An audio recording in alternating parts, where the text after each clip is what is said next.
Lo que pasó, a ti te lo cuento. A ti means literally to you, and the expression te lo cuento means I'll tell you or I'll let you know, and it's a common way to let someone know you're about to start a story.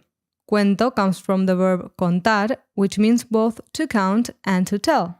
And the same word cuento is used to refer to a story. That gives us a clue on how this verb is used here.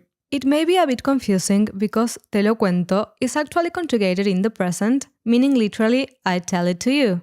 But the actual use of this expression is to introduce something that will be said in the near future.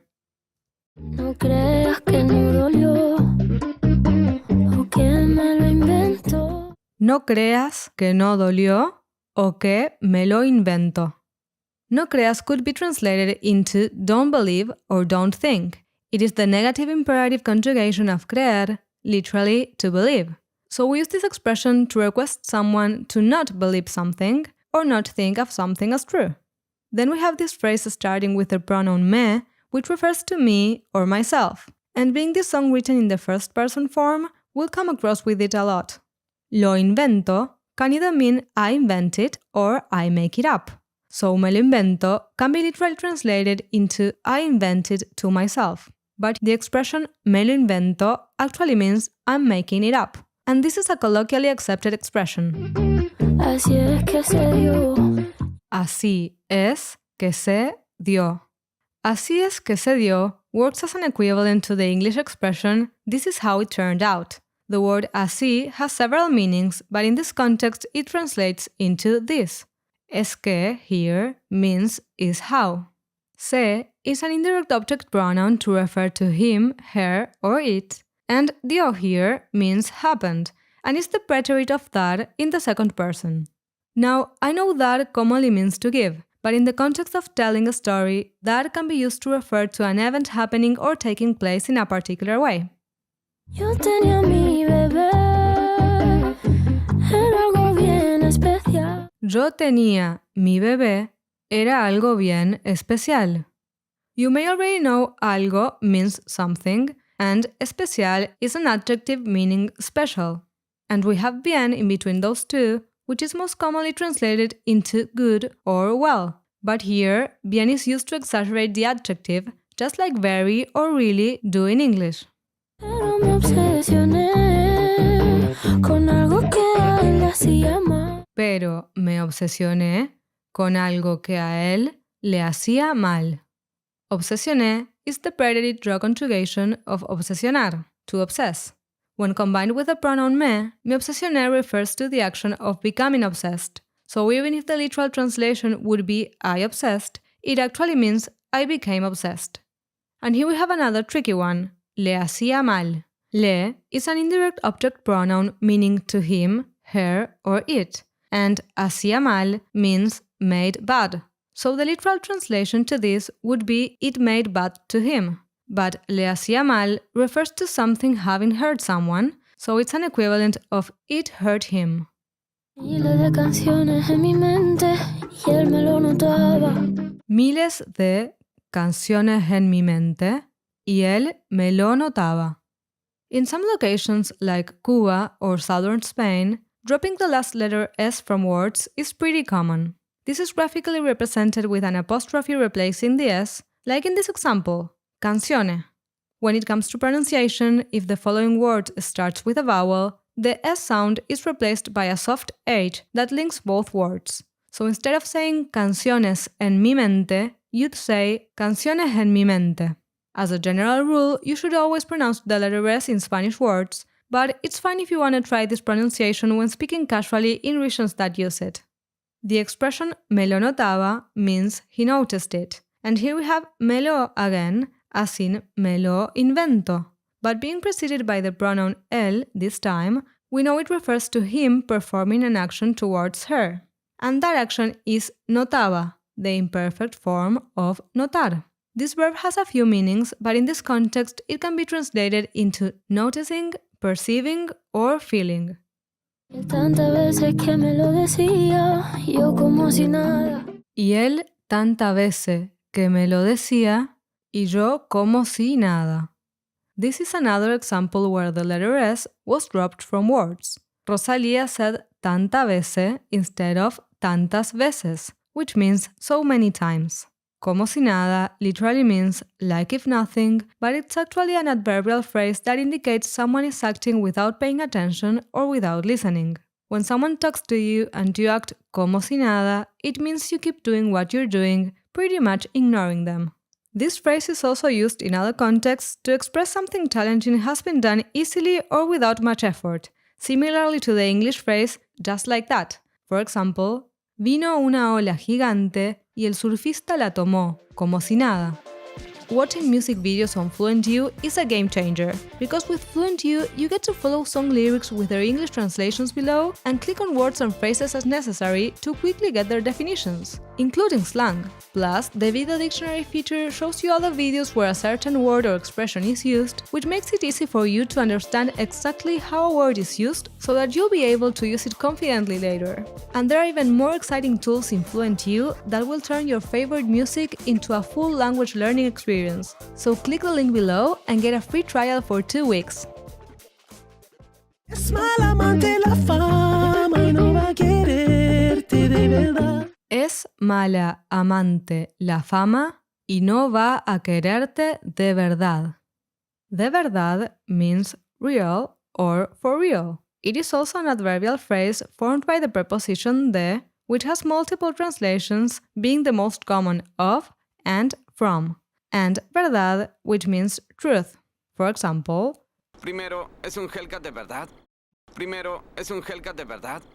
Es demasiado traicionera y como ya viene se te va. es demasiado traicionera y como ella viene, se te va.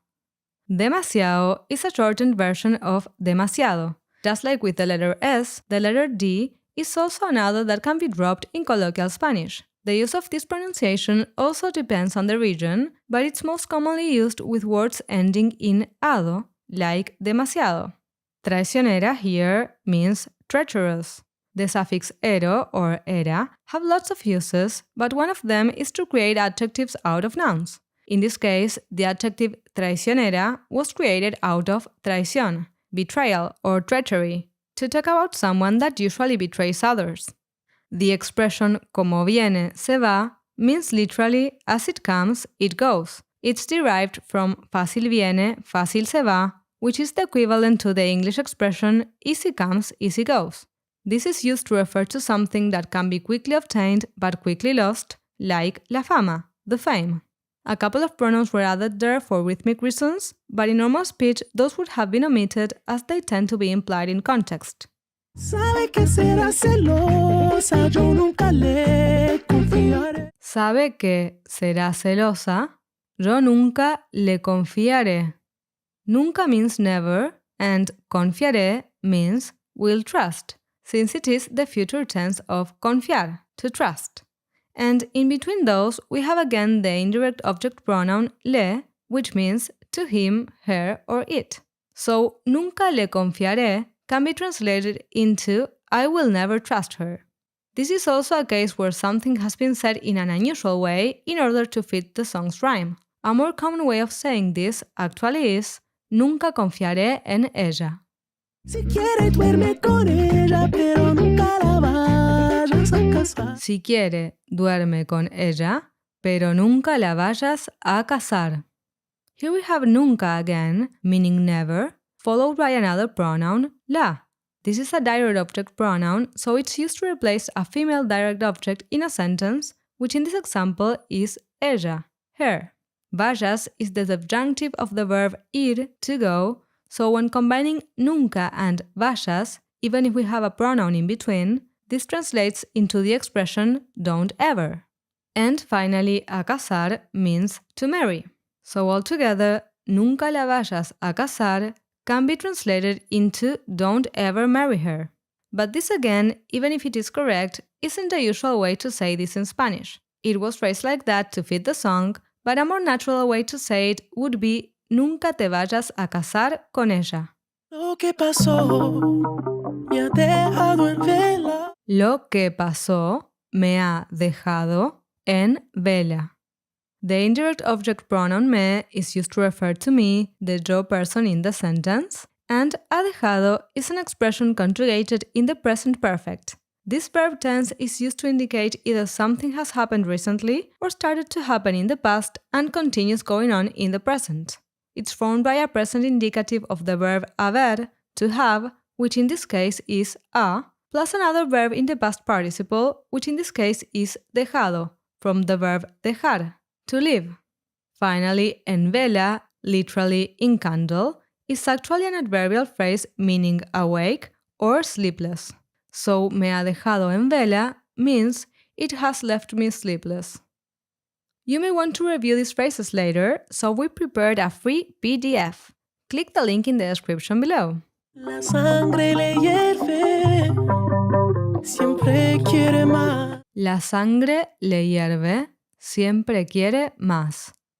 The expression la sangre le hierve, or most commonly le hierve la sangre, is used like when in English you say something makes someone's blood boils. This is usually used to describe a state of anger or other strong bad feelings. Puñaladitas da su ambición. Puñaladitas da su ambición. As in demasiado, the letter D in puñaladitas was omitted, so it's pronounced puñaladitas instead. This word is the plural diminutive of puñalada, which translates into the noun stab, and this is followed by da from the verb dar, to give. Dar puñaladas or to give stabs is the same as performing the action of stabbing, so we could translate puñaladitas da su ambición into just her ambition stabs. En el pecho afilada es lo peor. En el pecho afilada es lo peor. Afilada means sharp. It is the female form of afilado, also meaning sharp. This can be used both to refer to a cutting object and also a hurtful comment. So we could say, for example, Ahora voy a cambiar de cuchillo para coger uno que esté un poquito más afilado. Ahora voy a cambiar de cuchillo para coger uno que esté un poquito más afilado. or la afilada crítica de tu madre me hizo sentir mal.